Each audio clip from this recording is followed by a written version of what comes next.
abantu batari munsi y'ikenda barapfuye ubwo ubwato barimo bwarohamaga ku nkombe z'ikirwa cya Lampedusa mu majyepfo y'umujyi wa Sicily mu Butaliyani. Amajwi yavuye mu itora ry'abadepite muri Tunisia yerekana ko ishyaka rya Kisilamu riri imbere mu majwi nyuma y'itora rya perezida riheruka.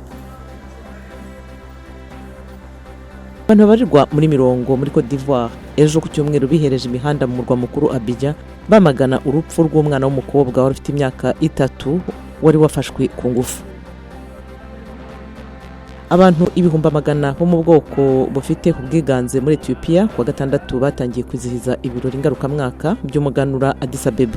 Igihugu cya Kenya cyo gihanganye n'ikibazo cy'umubare w'abakoresha ikiyobyabwenge cyitwa heroine wiyongera. Minisiteri y'ubuzima ivuga ko mu myaka 8 ishize umubare w'abanyakenya bayitera wiyongereyeho ibirenga 50%.